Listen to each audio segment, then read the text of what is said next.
បាទសូមគោរពជំរាបសួរប្រិមិត្តដែលកំពុងតាមដានទេសនាកម្មវិធីថ្មីព្រឹកនេះរបស់ស្ថានីយ៍ទូរទស្សន៍ PNN បាទវិលមកជួបគ្នាសារជាថ្មីហើយក៏រឿងក៏មិនមែនជារឿងថ្មីគឺរឿងជម្លោះព្រំដែនកម្ពុជាថៃនិងការបោះឆ្នោតរបស់ប្រទេសថៃដែលលោកអនុทินជាប់ឆ្នោតយ៉ាងលើសលប់ដែលមានសម្លេងគ្រប់គ្រងយ៉ាងលើសលប់ក៏ប៉ុន្តែជាមួយការបាននៅជ័យជំនះលើកនេះគឺនាំមកនៅភាពស្មុគស្មាញនិងអាចคล้ายទៅជារឿងធំសម្រាប់ប្រទេសថៃពាក់ព័ន្ធទៅនឹងការលួចបន្លំស្លឹកឆ្នោតការបោះឆ្នោតមិនមានភាពសុក្រិតយុត្តិធម៌របស់គណៈកម្មការជាតិរៀបចំការបោះឆ្នោតថៃនោះបាទអញ្ចឹងក្រោយពីការបោះឆ្នោតប្រិមិត្តក៏បានជ្រាបហើយថាជ័យជំនះបានទទួលទៅលើគណៈបករបស់លោកអនុทิនហើយការរាប់សន្លឹកឆ្នោតបណ្ដោះអាសន្ននេះបង្ហាញឲ្យឃើញថាគណៈបកអនុทิនមានប្រជាជនគាំទ្រដល់ទៅ193 194កៅអីខ្លះនឹងថាដល់ទៅ200ក៏ប៉ុន្តែចុងក្រោយគឺអត់ដល់200ទេនៅខ្វះប្រហែលជា7 8សម្លេងទៀតរីឯបកចំណាត់ថ្នាក់លេខ2គឺបកពណ៌ទឹកក្រូចគឺបកយុវជនគឺគណៈបកប្រជាជនថៃដែលបានស្លឹកឆ្នោត100អត់ដល់120 110ជាងនៅទីណាបាទពីព្រោះស្លឹកឆ្នោតទាំងអស់នេះគឺគេនឹងរាប់សារឡើងវិញដោយសារអីដោយសារថាពួកនិស្សិតនិងប្រជាជនថៃបានតាមដានឃើញភាពអសកម្មនឹងការធ្វើខុសទៅនឹងនីតិវិធីនៃការបោះឆ្នោតច្បាប់នៃការបោះឆ្នោតអញ្ចឹង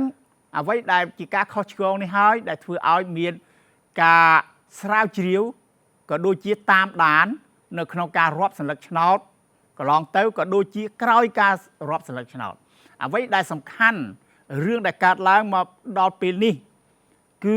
ការរាប់សន្លឹកឆ្នោតមិនត្រឹមត្រូវមិនមានតម្លាភាពនឹងហើយប្រិមិត្តជ្រាបទេថាក្រោយពីការបោះឆ្នោតរាប់សន្លឹកឆ្នោតគឺគេចាប់ពីម៉ោង5ម៉ោង6ល្ងាចហ្នឹងគឺគេរាប់សន្លឹកឆ្នោតហើយដល់ពេលដល់យប់កន្លែងខ្លះច្រើនហ្នឹងដល់យប់ដល់ម៉ោង10ម៉ោង11យប់ក៏នៅតែមានការបោះរាប់សន្លឹកឆ្នោតនិស្សិតនិងប្រជាជនដែលតាមឃ្លាំមើលការរាប់សន្លឹកឆ្នោតអត់ទៅណាទេទៀតគឺនៅចាំនៅនឹងចាំមើលការរាប់សន្លឹកឆ្នោតលុះឃើញមានការខុសប្រក្រតីពួកគេក៏បានចូលទៅសួរនាំរួចហើយការឆ្លើយរបស់គណៈកម្មការជាតិរៀបចំការបោះឆ្នោតថៃហ្នឹងនៅមណ្ឌលនីមួយៗហ្នឹងវាឆ្លើយទៅវាអត់ត្រឹមត្រូវដូចជាករណីខ្លះថាអ្នកបោះឆ្នោតចុះបញ្ជីទៅបោះឆ្នោតមានតែ500នាក់នេះឧទាហរណ៍ទេណាបាទលុះរាប់សន្លឹកឆ្នោតបកអនុทิនបានទៅដល់300ជាងបកផ្សេងទៀតម្នាក់100ម្នាក់100ជាងរួមសន្លឹកឆ្នោតទាំងអស់ដែលចុះបញ្ជីចុះឈ្មោះដើម្បីបោះឆ្នោតនឹងមានតែ500ដល់ពេលរាប់សន្លឹកឆ្នោតរួមទាំងអស់វាឡើងទៅដល់600សន្លឹកឆ្នោតមិនសួរថាវាប្រក្រតីទេរបៀបហ្នឹងអ្នកចុះឈ្មោះទៅបោះឆ្នោតមានតែ500នាក់ដល់ពេលរាប់សន្លឹកឆ្នោតសរុបមកមានដល់ទៅ600នាក់សួរថាតើនឹងវាជាការខុសប្រក្រតីទេមានកន្លែងខ្លះមានកាមេរ៉ាសុវត្ថិភាពកាមេរ៉ាសុវត្ថិភាពនេះដើម្បីថតនិងពិនិត្យមើលសកម្មភាពប្រសិនបើមានភាពខុសប្រក្រតីឬក៏យ៉ាងណាគេអាចមើលនៅក្នុងកាមេរ៉ាសុវត្ថិភាពនឹងបានក៏ប៉ុន្តែកាមេរ៉ាសុវត្ថិភាពត្រូវគ្របដោយថង់ផ្លាស្ទិកខ្មៅគ្របថង់ផ្លាស្ទិកខ្មៅពួកនិស្សិតថៃនឹងវាតាមទៅរកឃើញវាឃើញទៀតនេះទៅដោះយកអាថង់ផ្លាស្ទិកចេញហើយសួរទៅថាហេតុអីបានធ្វើអញ្ចឹងគណៈកម្មការបោះឆ្នោតគេនឹងគេថាអានឹងវាខូចហើយបិទទៅបើវាខូចហើយវាអត់ដំណើរការចាំបាច់យកថង់ខ្មៅនឹងយកទៅគ្របធ្វើអីបើវាខូចគឺវាខូចហើយវាថតលេខបានណានឹងគឺជាចំណុចដែលធ្វើឲ្យគេចាប់នៅពិរុទ្ធភាពបន្ទាប់មកទៀតមានកន្លែងខ្លះហ្នឹងធុងឆ្នោតដែលបោះហើយទៅទីណាគេត្រូវឡុកស្ទីលវាឲ្យស៊ីលរបស់វាហ្នឹងស៊ីលរបស់វាហ្នឹងគឺឲ្យវា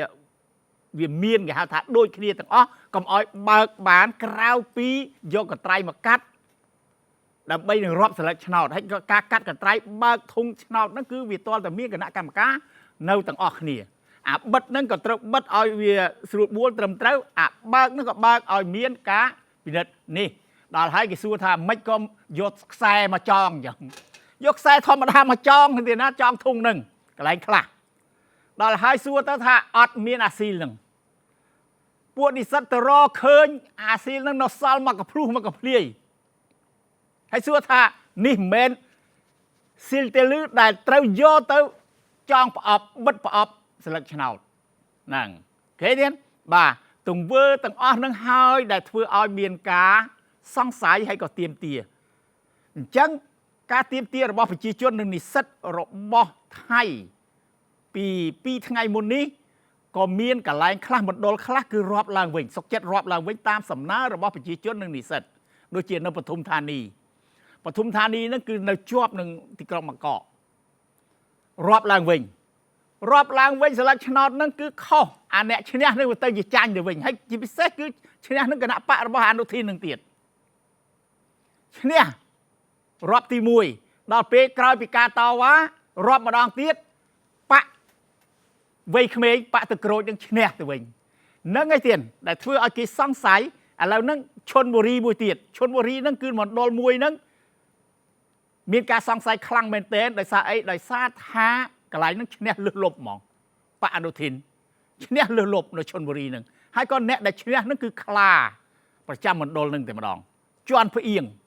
ពួកគេមានលុយច្រើនអ្នកមានឥទ្ធិពលរត់ពីគណៈបកភឿថៃមកចូលនឹងគណៈបកអនុធានដោយសារតែអីដោយសារតែវាមាននៅคลิปពិសេសមួយដែលចេញមកពីវាំងធ្វើដើម្បីនឹងឲ្យមានការប្រែប្រួលធ្វើឲ្យអ្នកឈរឈ្មោះក៏ដូចជាប្រជាជនដែលជាតិនិយមហ្នឹងគឺឲ្យបោះឆ្នោតទៅឲ្យអនុធានខ្ញុំបាទជម្រាបជូនកន្លែងដែលឈុនបុរីដែលអ្នកឈរឈ្មោះហ្នឹងបេក្ខជនតំណាងរាស្ត្រដែលឈរឈ្មោះរត់ពីគណៈបកភឿថៃទៅនៅមួយអនុធានហ្នឹងរត់តែរហូតពួកហ្នឹងគឺដោយសារថាចង់បានអំណាចហើយយកលុយនៅទៅជះទិញប្រជាជនដែលនៅក្នុងមណ្ឌលរបស់ខ្លួននៅក្នុងតំបន់របស់ខ្លួនហ្នឹង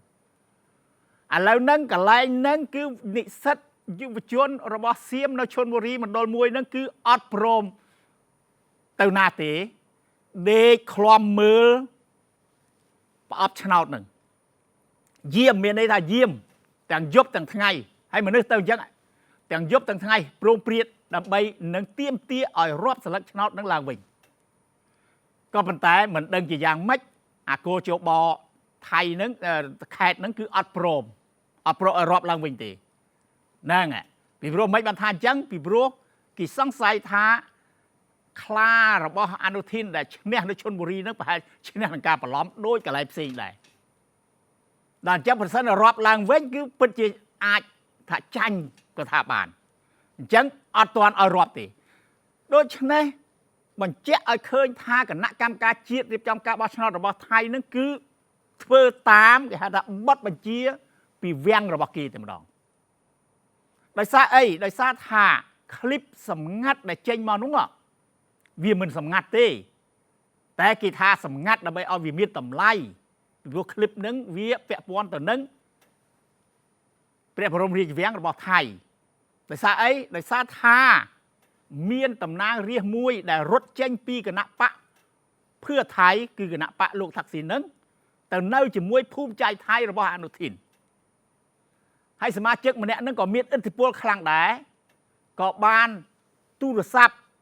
ទៅនិយាយគ្នាជាមួយនឹងសមាជិកបករបស់គណៈបកភឿថៃដើម្បីឲ្យរត់ចេញឲ្យដកខ្លួនចេញពីភឿថៃមកនៅជាមួយបកអនុធានមានន័យថាគេប្រមូលកម្លាំងអ្នកដែលឈរឈ្មោះតំណាងរាស្ត្រដែលមានប្រជាប្រិយភាពនៅក្នុងបកផ្សេងហ្នឹងគឺខាងអនុធានហ្នឹងទៅទិញទៅអូសហើយយកឥទ្ធិពលរបស់វាំងគេហ្នឹងមកគេបានសន្ទនាគ្នាគេនិយាយថាអូយ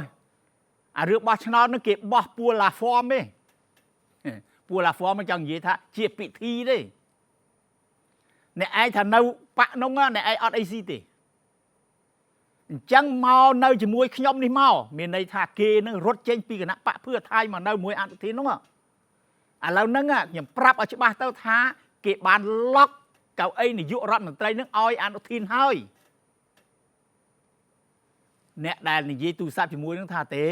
ប្រហែលជាអាចមានសម្លេងប្រជាជននៅគ្រប់គ្រងគណៈបកพื่อថៃខាងវាំងហ្នឹងគេឆ្លើយមកវិញថាដែលគ្រប់គ្រងដោយវាំងហ្នឹងគេឆ្លើយមកវិញថាអីអ្នកឯងនៅជឿទៀតបើខ្លាំងអញ្ចឹងមិនថាក់ស៊ីននៅជាប់គុកអត់ទាន់ចេញនឹងទេឃើញទេគេចង់បញ្ជាក់ថាបើនៅជាមួយនឹងបកថាក់ស៊ីនហ្នឹងគឺវាអត់ឈ្នះទេពីព្រោះវាំងគេឡុកឈ្មោះនាយករដ្ឋមន្ត្រីកៅអីនាយករដ្ឋមន្ត្រីគឺអនុធានឲ្យអង្គុយកៅអីនឹងរួចហើយដូច្នេះការបោះឆ្នោតនេះគឺបោះឆ្នោតជាពិធីតែប៉ុណ្្នឹងទេពេលមកជ្រាបទេគេនិយាយដល់ថ្នាក់ថាប្រសិនបើបកអនុធានអត់បានទី1បានទី2ឬក៏ទី3ក៏អនុធាននឹងធ្វើនាយករដ្ឋមន្ត្រីបានដែរដោយសារអីដោយសារវាំងគេឡុករួចហើយដូច្នេះគណៈកម្មការជាតិរៀបចំការបោះឆ្នោតរបស់ថៃនឹងត្រូវតែធ្វើយ៉ាងម៉េចដើម្បីនឹងតាមបទបញ្ជារបស់វាំងរបស់គេនោះអញ្ចឹងវាវល់វែកអស់ដូច្នេះរឿងនេះចាប់ផ្ដើមពួកនិស្សិតចាប់ផ្ដើមពីព្រោះគេក៏អត់មានគេហៅថាពេញចិត្តពេញថ្លើមអីនឹងវាំងនឹងស្ដេចរាជការទី10នឹងអីប្រមាណទេពួកគេគិតថាវាំងនឹងគឺជាការរំខានទៅដល់របបប្រជាធិបតេយ្យនៃប្រទេសថៃដែលពួកទឹកក្រូចហ្នឹងពួកគណៈបកប្រជាជនថៃហ្នឹងកំពុងតែពង្រឹងនៅរបបប្រជាធិបតេយ្យពិតប្រាកដមួយនៅក្នុងប្រទេសថៃក៏ប៉ុន្តែចៃដន្យរបបនេះគឺវាជាសត្រូវនឹងរបបរាជានិយមរបស់ថៃដូច្នេះខាងរាជានិយមក៏គេធ្វើគ្រប់បែបគ្រប់យ៉ាងទាំងអស់ដើម្បីទប់ទល់ប្រឆាំងនឹងវត្តមានរបស់គណៈបកប្រជាធិបតេយ្យទឹកក្រូចនឹងយុវជននឹងប្រិមត្តឃើញទេការដែលបោះឆ្នោតលើកនេះទោះបីជាមើលឃើញថាសម្លេងវាថមថយមែនរបស់គណៈបកយុវជនហ្នឹងទឹកក្រូចហ្នឹងដោយសារពីមុនបានដល់151កៅអីបោះឆ្នោតអាណត្តិមុនតែឥឡូវនេះបានតែ110ជាងទេធ្លាក់អស់បាត់អស់ទៅ30-40កៅអីក្នុងនោះមានការវិភាគមួយវាតម្លៃថាដោយសារតែប្រធានគណៈបកនេះដែលបានទៅសម្ភាសឲ្យតែសម្រក់ទឹកភ្នែកនៅមុខការសម្ភាសរបស់ពិធីករដ៏ល្បីសរយុទ្ធនៅប៉ុស្តិ៍លេខ3ថៃហ្នឹងដោយសារតែការសម្រេចចិត្តពី 3-4 ខែមុនណាដែលអនុทินឡើងធ្វើជានាយករដ្ឋមន្ត្រីបានដោយសារបកនឹងឯងទៀតបកនឹងសម្លេងច្រើនសម្រេចចិត្តបោះឆ្នោតគ្រប់គ្រងឲ្យអនុทินឡើងជានាយករដ្ឋមន្ត្រីរៀបចំរដ្ឋាភិបាលដើម្បីរៀបចំការបោះឆ្នោតអនុทินទៅលុនតួអង្វរបកនឹងខាងพื่อថៃហ្នឹងក៏មកអង្វរដែរសុំឲ្យបោះឲ្យគេទៅគ្រប់គ្រងគេទៅពីព្រោះគេក៏មាន candidate របស់គេនៅសល់ម្នាក់ដែរតែអត់ព្រមជួយទេទៅជួយអនុทินអញ្ចឹងហើយធ្វើឲ្យអនុทินបានជានាយករដ្ឋមន្ត្រីអាយុខ្លីហ្នឹងរៀបចំរដ្ឋាភិបាលអាយុខ្លីហ្នឹងតែក្នុងនោះអំណាចរបស់គេពេញទាំងអស់អនុทินប្រិមត្តចាំបានទេតួនាទីរបស់គេនាយករដ្ឋមន្ត្រីផងរដ្ឋមន្ត្រីក្រសួងមហាផ្ទៃដែលមើលចង្វាយខេត្តចង្វាយស្រុកមេភូមិមេឃុំទាំងអស់មកប្រទេសថៃដូច្នេះការរៀបចំការបោះឆ្នោតនោះវាពាក់ព័ន្ធទៅនឹងពួកមន្ត្រីមូលដ្ឋាននឹងទាំងអស់ក្រៅបោះឆ្នោតលើកនេះណាទៀតណាក្រៅអំពីការបន្លំសិលឹកឆ្នោតដោយវិធីរបស់គោជបថៃក្រោយពីការមានការទិញសិលឹកឆ្នោតដែលមានតម្លៃពី$500ម្នាក់ទៅដល់$2,000សំទោស$2,000 បាតយើងនិយាយស្រុកយើងទៅវិញ បាទ$2,000 បាតពី500បាតទៅដល់$2,000 បាតដើម្បីទិញសិលឹកឆ្នោតឲ្យបោះឆ្នោតឲ្យអនុทินសួរថាលុយនឹងបានមកពីណាលុយមហាសាលធនាគារគេបានចេញព័ត៌មានបញ្ចេញព័ត៌មានមកថាមានការដកលុយបាតกระดาษ500กระดาษ1000នឹងច្រើនណាស់ពីធនាគារ จังปังให้เอาเคยท่าวิเมียนเพียบจำแรงพลายมุนปีบอชนาส่วนโยลุยนึงตัวหนาโดยชนะกิจสันในทานหนึ่งวีจำแรงท่าให้ก็กิจจับมานเตี้ยเมียนตั้งบัญชีชมวเตี้ยเอาอย่างนี้ประมาณ100อันนี้ประมาณ100อันนี้ประมาณพรเมียนจีชมวอันนี้กันลุยโยตะแจกนึงมุนไงบอชนามุนยบไงบอชนามาไงนึงนั่นคือจีวิธีมวยให้ก็กิจสัวท่าลุยนึงมอปีหน้าลุยนึงบานมอปีกิจสันในทานนี่ตินะมานมอปีสแกมเมอร์นึงเองอีโปรอันโดทินคือเจียปุ๊ได้เปียปอนจีมวยปุ๊สแกมเมอร์เมย์สแกมเมอร์ดอทมในประเทศไทยหายเมียนบนไตรระบอกเกจีจรานเตียงริชกาเตียงจะวายแคทเตียงพลีทมนั้นก็เมียนเปียปอนโดยฉะนั้นลุยอัดขวาอำนาจปีศาจเอาเตียดให้โลอันเทนกวดกรุบกรองจะวายแคทจะวายสรกมีคมมีภูมิโดยฉะนั้นกอดอ้อยลุยต่ออ้อยจะวายแคทกอดอ้อยลุยต่ออ้อยจะวายสรกอ้อยลุยต่ออ้อยมีคมมีภูมินั้นเพื่อกาอ้อยอันเทนให้กีสังเกตเคยทานเราปีบอชนอตนั้นเมียนมีคมมีสรกระบอกเกนั้นจะวายสรกระบอกเกนั้นจ่อเต้าดำใบหนึ่งตามด้านดำใบหนึ่งđãสมปิดตะลือไปจีจนเอาบอชนอตเอากันนักปะหรือว่าลูกอนุทินจังวิธีในการวิธีดอกสมองโรคหรือว่าอนุทินหรือว่าสลายกินนั่งอ่ะเพื่อมาเลือไปจีจนหรือว่าเกตแต่เรียบจำการบอชนอตปะเล่มปะล้อมเลือกนี่นั่นคืออักระอักริเมนเทนคืออักระอักริเมนเทนอันแล้วนี้ตามปอร์เมียนได้ชิบาดมือปรึกมันนี่คืออาจไตรรอบสลักชนอตล้างไปตู้เตียงประเทศไทยรอบสลักชนอตซาลางเว้นตู้เตียงประเทศไทยหรืออาเชียนตดอนโมเพียบโมแคะในการบอชนอตลึกนิเตียนอันนั้นอาศัยในเลือกาต่อว่าหนึ่งตุ่มห่มในกล่อมฮอกคอชกงได้ปูนิสัตหนึ่งประชาชนไทยจับบานอันแล้วนั่นกันทมเตาไอเตียนจรานกับไลน์เตาหายก็เพียบพวกคนโจรบ่พวกยุวชนนั้นก็กั้นในคลังเตาจังเมียนเนี่ยวิพีเวียจำลายท้าเรื่องนี้คือจีจำน้อยจับดำดออักระมวยหรือบ่อนุทินได้คลายตะเกียนยุรัมตรีปีพวกรอบยังไม่กระดอยเกียนเนื้อแต่ปรามาสิบายดำใบหนึ่งเอาอนุทินนั้นเจียนยุรัมตรีอ่อยบานสลายกีอสกเจ็ดจันทีอสกเจ็ดจันไปชี้จนกี่เต้เมื่อเคยมุกมึกนั่นคือซีเจลนะเดียนซีเจลนะอดเยไอจรานี่เยคือบัญชีเอาเพื่อจำลองนี่คืออาการะได้สมองโรคบ่มพดในครองปฏิไทยมือนี้จังการได้อาจเรียบจอมสลักบอชนอทำไมหรือก็รอบทำไมเนี่ยตัวจิตเพื่อยังไม่กระดอยก็กีอัดบารอมได้พวกเมื่อเคยกับนักการกาจีดเนี่ยเยี่ยตึกมุกประเทศกับนักการกาจีดในจอมการบอชนอกินเยี่ยตึกมุกคืออัดจะเป็นนะมาเรียนเมียนกับฮอกคอชกงไปจีจนจับบ้านระเบียบนี่เลือกโกกระเบียบนี่เธอโดยจีอัดเมียนไอกัดหลังพี่พวกเกดังให้ท่าตัวยังไม่กระน้อยกับเกอัดจอบกุกเต้พวกสลายจะบอกเกความโตให้หนึ่งให้อนุทินทมเตียดปตอปิสลายมันคืออนุทินยังไงให้คลายไอเตียดโดยชนะเก็บปราเปียธาบ้าเหมือนตุกจัดโกโจบอเตใบจะบอชนอตเยี่ยมบอชนอตจังอะ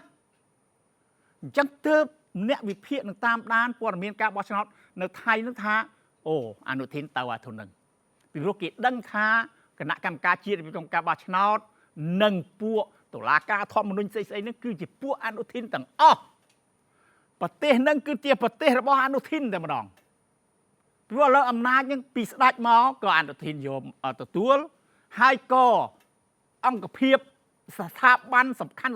ในค้างให้ท่าเพื่อเอางอบเพื่อเอารัวนั้นคือเนื้อเลือดได้อนุทินเตียดปะผู้อนุทินเตียดจังคือ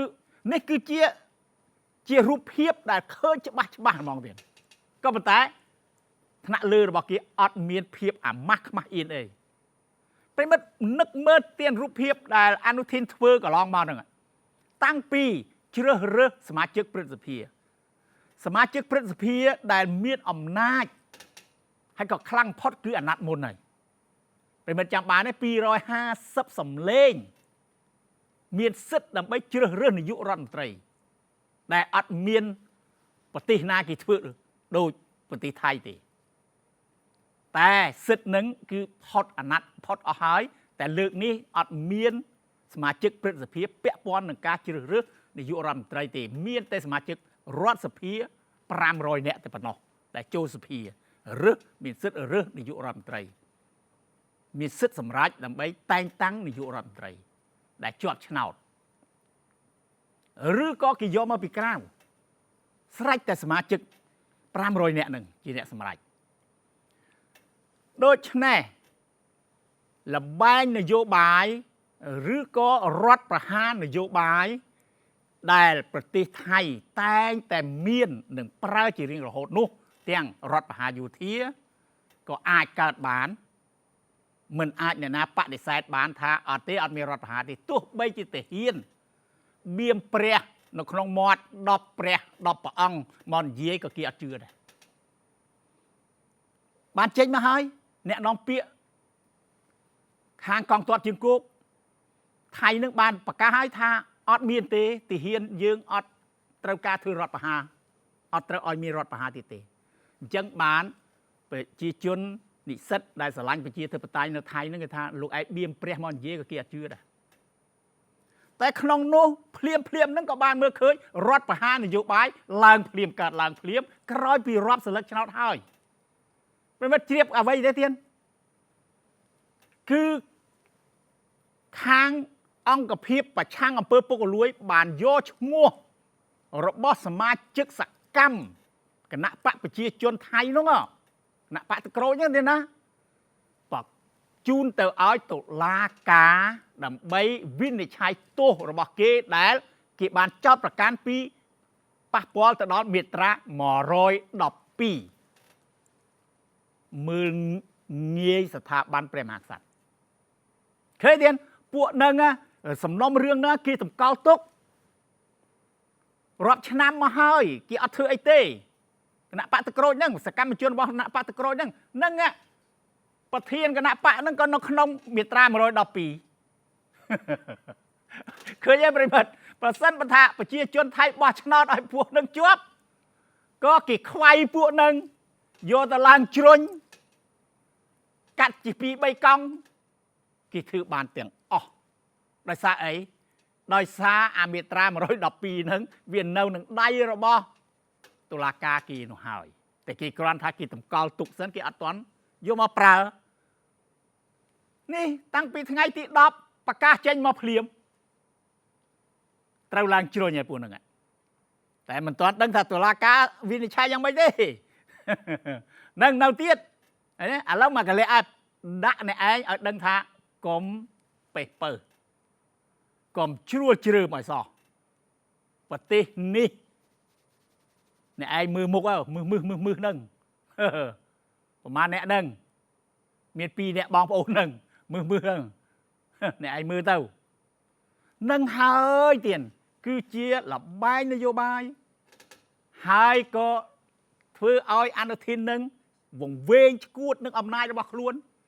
ដោយសារថាខ្លួននឹងហើយគឺជាដៃស្ដាំរបស់ស្ដេចអញ្ចឹងហើយរឿងជាមួយកម្ពុជារបស់យើងនេះអត់បញ្ហាទេទៀតអនុทินថាវាយអនុทินថាឈប់ដោយសារឥទ្ធិពលនៃការឈ្លានពានរបស់សៀមមកលើទឹកដីកម្ពុជានឹងហើយអនុทินយកទៅប្រើបានការទៀតបានប្រយោជន៍ច្រើនណាស់គេបំផុសស្មារតីស្នេហាជាតិនៅក្នុងប្រទេសរបស់គេនឹងដូច្នេះប្រិមិត្តចាំមើលទៅទៀតបើសិនបើថាវាវែងវាន់នៅក្នុងផ្ទៃក្នុងរបស់វានឹងទៀតវាចង្អុលមកជាដែរទៀតតែហ៊ានអាមេកំភ្លើងត្រៀមតែគេប្រកាសហើយថាគេត្រៀមអស់ហើយគេត្រៀមជានិច្ចដើម្បីប៉ះទង្គិចជាមួយកម្ពុជារបស់យើងអញ្ចឹងសរុបសេចក្តីមកចង់ណាជាប់ឆ្នោតក៏ដោយទៀតនៅសៀមនេះបើសិនបើថាវាធ្វើអីមិនចេញ សំទោសប្រើពាក្យមិនព្រោះបន្តិចអាចចេញនោមចេញខមមិនហ្នឹងហើយទេតែវាភ្លេចគិតថាសម្ព័ន្ធមិត្តរបស់កម្ពុជាកំពុងតែរួមគ្នាដើម្បីនឹងពង្រឹងសមត្ថភាពរបស់ខ្លួនក្នុងនោះជាបានទទួលសារជាច្រើនពីប្រជាជនឡាវគាត់ឈឺចាប់ជំនួសខ្មែរយើងហើយគាត់ធ្លាប់រងគ្រោះដោយសារទាហានសៀមហ្នឹងវាយដណ្ដើមទឹកដីរបស់គាត់ដែរអញ្ចឹងគេផ្ដាំមកថាឲ្យកម្ពុជារបស់យើងប្រជាជនកម្ពុជាដែលជាមិត្តដ៏ល្អរបស់ឡាវហ្នឹងរឹងប៉ឹងឡើងកុំឲ្យចុះញោមហើយថ្ងៃណាមួយវានឹងឃើញនឹងធ្លាក់ទៅក្នុងបាបកម្មដែលពួកវាធ្វើទៅលើប្រទេសជុំវិញរបស់គេហ្នឹងនេះជាក្តីសង្ឃឹមមួយទៀតទោះបីជាវានៅឆ្ងាយក៏ដោយក៏តែធ្វើឲ្យយើងរឹងប៉ឹងពួកយើងមានបងមានប្អូនមានមិត្តដ៏ល្អរបស់យើងតែសំខាន់យើងដែលជាសាច់ឈាមតែមួយនេះគឺរឹងប៉ឹងឡើងដើម្បីពង្រឹងជាតិយើងខឿនការពារជាតិយើងកុំឲ្យសត្រូវមើលងាយពីព្រោះវាមើលងាយយើងអត់មានលុះមួយវិនាទីណាទេអញ្ចឹងដើម្បីកុំឲ្យគេមើលងាយតើតែយើងនឹងរឹងប៉ឹងណាទេណាភាពរឹងប៉ឹងមិនពិបាកធ្វើទេនៅលើបងប្អូនទាំងអស់គ្នានោះទេទៀតអរគុណច្រើនលោកនាយកចាយើងនឹងវិលត្រឡប់មកជួបគ្នាវិញនៅថ្ងៃសុក្រលោកនាយកចាខ្ញុំជម្រាបលាតែប៉ុណ្ណេះត្រឹមត្រូវ